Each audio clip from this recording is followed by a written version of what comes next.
All right, guys, let's get some NBA picks and props for Tuesday, February 6th slate of games. Trey, let's take a look at our leaderboard. Have you start us off. Yeah, guys, at the moment, I am 0-1. That's where I'm going to stay because I gave out the Hawks plus 3.5 versus the Clippers. This game is the definition of a shootout, guys. And we had a chance to cover there at the end from a three-pointer from Bogdanovic, but he missed and broke my heart. I screamed, and I didn't want to scream, but he missed. And we ended up losing by 5 points, so we did not cover, guys. Both teams, each of them reached 140-plus points. It was a very high-scoring game. It was sad because in the fourth quarter, the Clippers just repeatedly switched on Trae Young and just dominated him. I kind of felt bad for the guy. Yeah, and the night did pick up a win tonight. I gave out the Cavaliers minus 5.5 against the Kings. The Cavs, they got up by 10 early. They never got down they never let that 10-point lead go away. They finished the game up by 20 points. So we did get a pretty easy no-sweat bet there, 1-0 day. Trey, let's go to the player props from yesterday. Have you start us off? Yeah, guys, this is where I got a win on the board. I gave out the Aaron Fox under 24.5 points versus the Cavaliers. And Fox, he only scored 19 points in this game. Because he was only 8 for 20 from the field. He was just ineffective as I predicted. You know, the Twin Towers there in the painted area, it's hard for Fox to get going. So maybe look forward to next time Fox is traveling all the way over to Cleveland to play the Cavs under City. Yeah, and I had a losing day on the player prop. Tyrese Maxey over 30.5 points against the Mavericks. Scored 7 points in the first 2 minutes. I thought we were on our way to a win, and then finished with 15 in the game. Couldn't get anything going. They got blown out by 20-plus points. He didn't play the last 6 minutes of the game. So kind of upsetting loss there with Tyrese Maxey. But, Trey, let's go to our group play from yesterday. We both had the Nets. We both didn't know Ben Simmons was out because we recorded the night before without the injury report. Ben Simmons was ruled out, and they lost the game outright. So we both lost on the -2 with the Nets. Let's go to a couple of games for tomorrow on the NBA slate. We have 2 games we're going to break down. We're going with the Mavericks going up against the Brooklyn Nets once again. The Mavericks -2, over under 232.5. I'll start. I'm going to take the Mavericks here -2 if Kyrie Irving and Luka Doncic are on the floor together. If they're not, I'm going to take the Nets +2. I think that's pretty simple. If Kyrie or Luka doesn't play, I'm going to take the Nets. If they're both playing, I like the Mavericks in this game. They did just beat the 76ers up by 20-plus points. They actually made a comeback in that game. They were down by 8 points, and then they put it on them in the fourth quarter, allowing like 15 points in the fourth quarter. They played great defense. They made a lot of threes, and I do think the Mavericks are a pretty good team this year, especially with Luke on the floor. Look at this key player, averaging 46.6 points over the last 4 games. I know he did put up 19 points last game, but this was before that game. But I like the Mavericks here. I think they're going to roll into the Nets here with the star power and put up a bunch of points. So I'll take the Mavs -2 as a play. Trey? Yeah, both teams, they are coming in this game for second game of a back-to-back. Kyrie and Luka, they played last night, and they looked good, like you just said. Down game for Luka, only had to put in 19 points to get that win there for them. Maybe he's saving himself for this game. I'm going to have to agree with you. Give me the Mavs here -2. I expect Kyrie and Luka to both play. I mean, Kyrie, you got to string together games at some point in time, and the season's not getting shorter, or the season's not getting any longer. So I expect Kyrie to play here in this game and ramp up as the All-Star break's coming. So I think that just means an easy Mavs win. This is a numbers game, guys. I'm not sure the Nets can keep up with the Mavs here if those 2 stars play. So I'm going to side with Bear here. Give me the Mavs -2. Yeah, we're going to keep a running tab on Ben Simmons because he screwed me a couple times now. 42 games played for Ben Simmons in the last 2 years. We'll see if that number goes up throughout the season. Trey, let's go to the next game. The Milwaukee Bucks going up against the Phoenix Suns. The Bucks had one of the worst meltdowns of the season so far in the fourth quarter. Doc Rivers doing his thing. I think the Jazz put up 42 in the fourth quarter. Then the Bucks put up 12. So it was a 30-point swing, and the Jazz did one on their home floor in the last game the Bucks played. But I'm going to have you start this one off. Yeah, if we look at the head-to-head, it has been dominated by the Bucks. But, I mean, this is definitely a new and revamped Suns team from what Giannis has faced in the past. And the Suns are kind of big favorites here, -3.5 at home. I mean, I guess big, but at the end of the day, it's kind of hard for me to want to fade Giannis here going up against Kevin Durant. We've seen what Giannis has done. So that's where I'm going to be going. I'm going to be going with the Bucks here, +3.5 on the road. They got to start something here at some point, guys. Giannis and Dame, they fired their coach, and they got to start winning games at some point. They got to show up for this game. They didn't want to show up for the Jazz game. I mean, it's Utah. Maybe this was a look-ahead game, and they were looking forward towards this game. So I'm going to go with the Bucks here, +3.5. You got to just take the points with Giannis, guys. Come on. Yeah, I'm with you. And I was actually going to take the Suns, but their home record is not great. They're 14-11 at home. So give me +3.5. That's 2 possessions.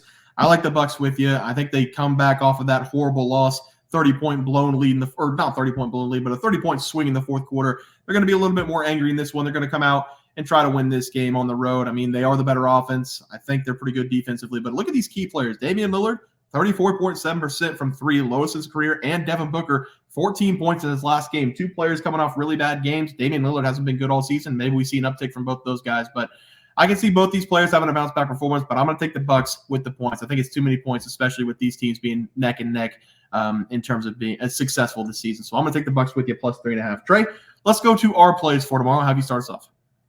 Yeah, guys, I'm going to take us over to the Oklahoma City Thunder going up against Utah Jazz game. And this is going to be a fun game to watch. Both teams, they are young teams and are fighting for respect in the Western Conference. And the Thunder, they enter this game with a 35-15 record. They're also 31-19 ATS. And Oklahoma City, they are 15-9 on the road this year. They've been covering Warriors and road Warriors all season long. And the Jazz, they come this game with a 25-26 record. They're also 30-21 ATS. And Utah, they're 16-7 at home. So the Jazz, they're just as dominant at home, and they've also been covering this year. So like I said, this game's going to be an entertaining back-and-forth game, but I have to go with the better team here in this one. Give me the Oklahoma City Thunder minus 3.5. I might be taking the bait here, guys, but I believe that this Thunder team is building something special. In their last win in double OT versus the Raptors, they were celebrating like they just won the championship, and it's because it's a young and hungry team, and I love to see a team celebrate the little wins, and I think they're going to look to keep the momentum going here into this game, because the Jazz, they did win in their last game versus the Bucks, like Bear was just talking about. But before that, they lost 3 straight games by an average score of 131-113. So losing by an average of 18 points per game. That's no bueno. And I expect this Thunder team to come in here and do what they've done all season, pour on the points and dominate. And that's just what they're going to do here against the Jazz, because Oklahoma City, they won 5 straight matchups versus Utah, winning those games by an average score of 128-113. So by an average of 15 points. The Thunder, they pour on the points. This game's not going to be any different. Give me the Thunder minus 3.5 versus the Jazz. Yeah, I like that play, Trey. For my play today, I'm going to go back to the Minnesota Timberwolves going up against the Chicago Bulls. Give me the T-Wolves here on the road, minus 5 as a play. I think I'm confidently saying that this Minnesota Timberwolves team is the best two-way team in the NBA. They play great defense. They play great offense. They don't really have a weak spot. I like the veteran leadership of Mike Conley at the point, challenging all the younger guys, Anthony Edwards, Cat, to play better on both sides of the ball. And this is just simply a very good team, one of the best teams in the NBA. And I don't trust the Bulls at all, especially with Levine still out with that injury. Chicago's also lost back-to-back home games going up against the Raptors, losing by 11, and the Kings by 8. And this Minnesota Timberwolves team has been basically unstoppable going up against the bottom-tier teams in the NBA. They also have a pretty good away record this season, winning 16 of their 26 games. And this game's going to be won with the big boys down low. Karl-Anthony Towns, Rudy Gobert, they should have themselves a day going up against a small lineup of the Bulls. I looked at the projected lineup for this game. Chicago's going to run out 2 point guards, 2 shooting guards, and Nikola Vucevic. They're going to be undersized all game long, going up against 2 of the biggest 4 or 5 players in the NBA, not to mention the slashing ability of Anthony Edwards, who can finish with authority at the rim. Give me the T-Wolves here in this game. I don't think it's going to be close. Minus 5 is the play in a blowout on the road. Trey, let's go to the player props. Have you start us off? I love that play, Bear, because I'm going to be going with Rudy Gobert to go over 27.5 PRAs against the Bulls. I really love this over for Gobert here in this game because I expect him to have himself a day, and I believe that for a couple reasons.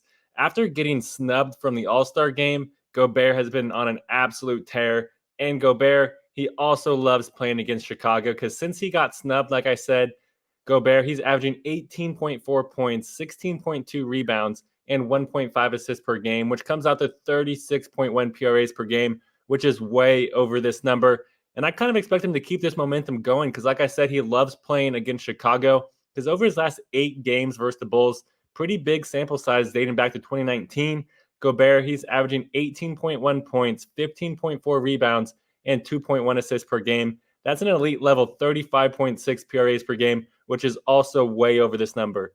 Gobert's going to dominate this very small Bulls lineup in this game. He's going to crash the glass, dominate the painted area. He's going to easily drop a 15-15 game, guys, here. And the assists, they're just going to be bonuses. So give me Rudy Gobert to go over 27.5 PRAs versus the Bulls. Love that play, Trey. For my play, I'm going back to Lauri Markkanen again, but this time I'm going to take his over 2.5 made threes going up against the Thunder. For one of the bigger forwards in the NBA, Markkanen loves to set up shot from the outside, and he's been doing that more and more over the last 6 games. He's now shot 8+ threes in 5 of the last 6 games, and he's made 4+ threes in 4 of the last 6 games. So he has been very effective shooting the 3 this season, shooting over 40% on the year. The volume of shots he's taking per game from beyond the arc has shot up significantly over the last 6 games as well. now taking 55 3-point shots over the last 6 games, averaging nearly 10 per game. I want that volume to continue in this game, and I think it's going up against the Thunder, who allow the 6th most points per game from deep in the NBA, giving up 40.6 points per game. The Thunder are coming off a bad defending game as well from the perimeter, allowing their opponent to shoot 41.7% from deep in the last game. On the season, the Thunder are giving up 36.3% shooting percentage from beyond the arc, and with the way Markkanen's been shooting from deep over the last week of basketball, I'm going to take his over 2.5 made threes as the play. So give me Lauri over 2.5 made threes as the play. Trey, let's go to that graphic. Have you start us off?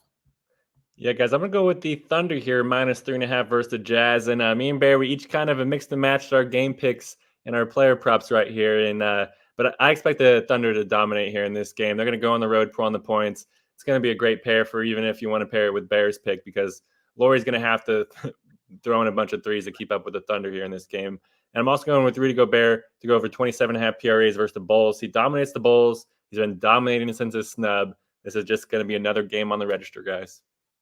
Yeah, and I'm going with the T-Wolves -5 against the Bulls on the road. I think they dominate in this game. And I'll get Lauri Markkanen over 2.5 made threes going up against OKC. The best part about this bet is if you do it with Trey's, the Thunder can win 115-9, and we can both cash our bets with 3 threes from Lauri Markkanen. So take them both. That's going to do it, guys, for the NBA plays and props for Tuesday, February 6th slate of games. If you guys enjoyed the content, please sure to drop a like in this video and subscribe to the channel below. See you guys next video, and thanks for watching. All right, guys, new intro here for the Bear Pack. We hit 10,000 subscribers again. We want to thank everybody again. Trey, if you want to pull that 10,000 subscribers up, if you guys comment llama on any of our videos up until Super Bowl, you will be entered into winning $1,000 from us. The only catch is, come Super Bowl Sunday, you have to be in the chat to claim the prize. We're going to have a live at halftime. You have to be in the chat to claim the prize, and you have to comment llama on any of the videos up until the Super Bowl. We also have 12,000 subs coming right around the bend. We're at 10,200. We're going to give away 2 tickets to anybody to any game they want. NBA, NFL, college basketball. It doesn't matter. We can wait until the new season for NFL. Any game you want to go, whenever we get to 12K, we're going to have that giveaway coming up as well. We also have a new game. It's going to be Trey and myself versus the Bear Pack. You can call it Pros versus Joes if you want. I don't really like the name because I don't consider us pros. I don't consider you guys Joes. But Trey, if you want to go to the YouTube channel, this is how you guys play. You're going to go to our YouTube channel. You're going to hit the community tab. We've been in the community tab a lot this season. You're going to go to the community tab. We have our plays for the day. So obviously the intro is not going to have plays for today, but these are our plays for our next video. It's the Pelicans -2.5, the Heat -5, Quinnipiac -4.5, and Wisconsin -10.5. Those are Trey's and myself's plays. What you guys are going to do is pick which one you think will not hit, meaning you're going to fade us, which is Pros versus Joes, which is the game called, but you guys are going to try to pick which one is not going to hit. If you guys win, you're going to get a point. If we win, we're going to get a point. We're going to run it Friday through Friday every single week. Whichever team has the most wins, so 4-3, 6-2, whatever it is, that person or group will win $50. If the community wins, we're going to do a wheel spin for the community. If we win, I don't know how we're going to get our cheddar, but you guys are just going to have to subscribe, I guess, more. But that's the game. Hopefully everybody understands it. Trey, let's get into the video. Look at the leaderboard. We had multiple questions this morning about how to become a member for the YouTube channel. Let's do that really quick tutorial. You're going to go to youtube.com. You're going to go to Bears Profit Plays. You're going to search it in. You're going to hit our thing. There's a join button right just to the right of subscribe. You're going to click that. There's 2 options. You have the Bear Pack for $4.99. That gives you access to YouTube member plays. And then you have the Bear Pack Gold for $7.99 a month. That gives you access to our member plays on YouTube. And it gives you a 1-month membership to our website, bearsprofitplays.com. So if you get the Bear Pack Gold, you save yourself $2 a month, a little bit cheaper if you want to do that. But that is the tutorial for anybody that needed it. We had multiple questions today through email about how to do it, and it wasn't working. But if you want to know, there it is right there. Trey,